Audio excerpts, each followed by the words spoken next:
Após a admissibilidade do processo de impeachment contra o chefe do Executivo, se deu início às oitivas na etapa de instruções e escuta das testemunhas de defesa. Conforme calendário da comissão processante, o prefeito Daniel Guerra compareceria no dia 5 de março. Na respectiva data, o prefeito não compareceu e, em representação do seu advogado, além de pedir o afastamento do vereador relator Ed Eloy Frisso, também pediu a inversão de sua fala para depois de todas as testemunhas. O parlamento acatou o pedido de inversão de sua apresentação de defesa para o dia 26 de março, mas mesmo assim o chefe do executivo não compareceu.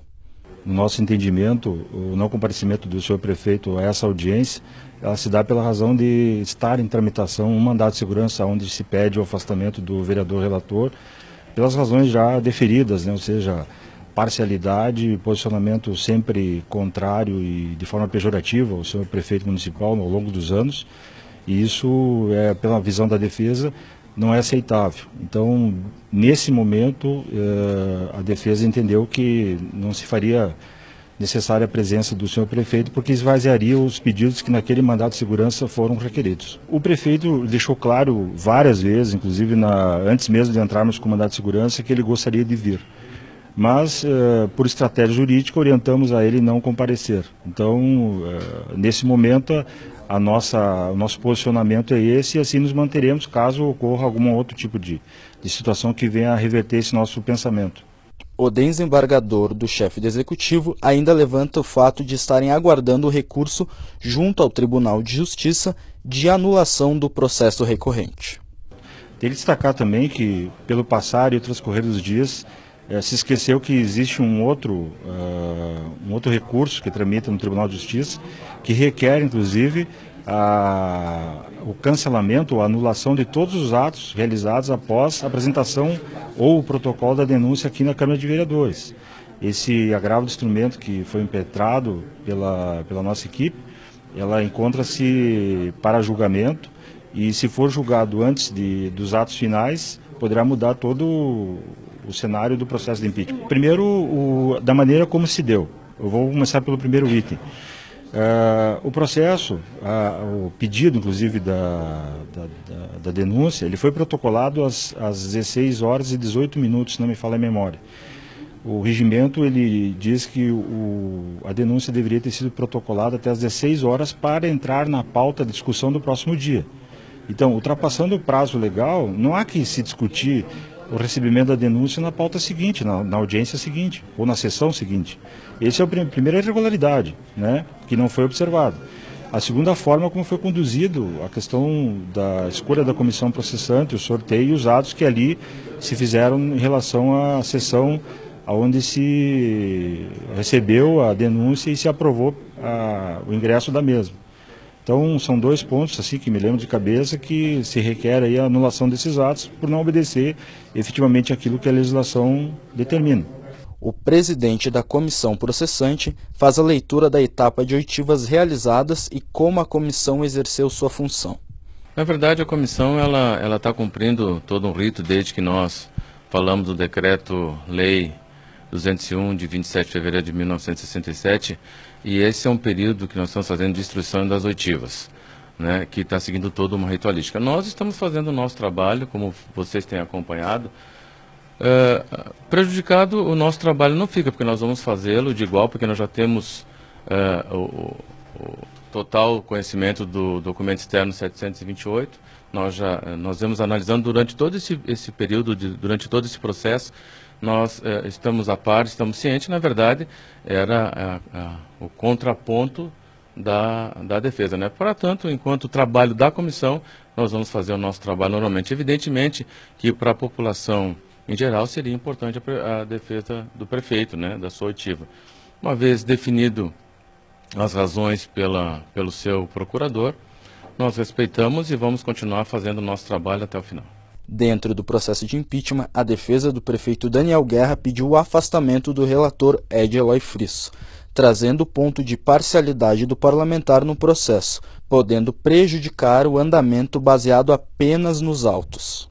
Eu avalio como uma estratégia de defesa, mas um argumento muito manco, né? Porque se poderia questionar a participação de qualquer vereador na comissão, né?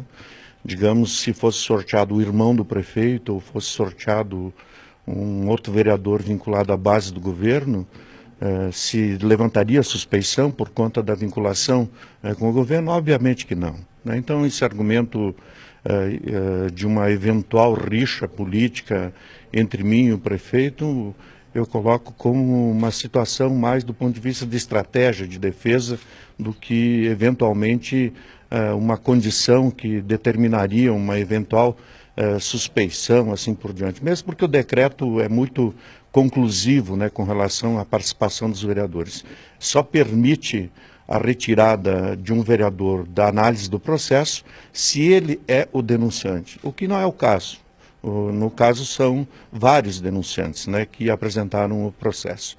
E com relação ao eventual problema pessoal meu com o prefeito, eu não tenho problema pessoal nenhum com o prefeito, não matei o cachorro dele, e acho que ele também não matou o meu. Então, portanto, não tem argumento que possa justificar essa chicana utilizada pelo advogado da defesa como argumento para uma eventual não participação do prefeito nas oitivas, né?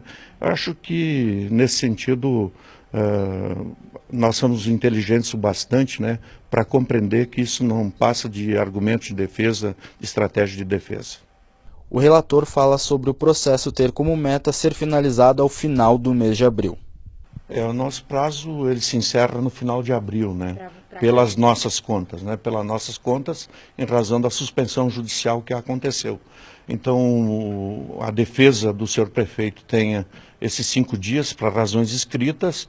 Nós, provavelmente, já na próxima segunda-feira, estaremos reunidos à comissão, mesmo porque é bom que se diga desde o início, né? O relatório é um relatório coletivo, ele não é um relatório do vereador Eloy Furiço. Então, a estratégia de defesa coloca sob suspeição o relatório produzido pelos 3 vereadores que participam da comissão processante. É um relatório que, obrigatoriamente, nós vamos ter que consensuar entre os 3 vereadores e apresentá-lo, então, ao plenário da Casa. Nós, a partir de segunda-feira, vamos estabelecer uma rotina de trabalho de análise do que foi todas as oitivas. Obviamente que estaremos analisando também os aspectos vinculados à defesa, as razões escritas apresentadas pela defesa do prefeito.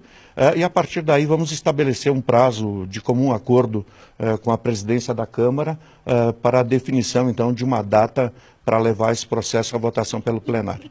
O decreto 201, ele estabelece que obrigatoriamente tanto a defesa quanto os vereadores têm que ter conhecimento 24 horas antes, então, do relatório da comissão.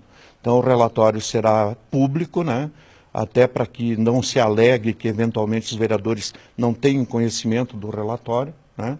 Para que, quando for para a votação, e serão 7 votações distintas, né, que são 7 denúncias que estão sendo encaminhadas, a partir daí, então, a definição por votação, naquilo que o decreto estabelece, cada vereador podendo falar até por 15 minutos, e a partir daí até 2 horas para apresentação da defesa pelo próprio prefeito ou por seu procurador, e aí a votação. Então, eu imagino que no máximo aí em 2 semanas nós já estejamos com todo esse processo concluído.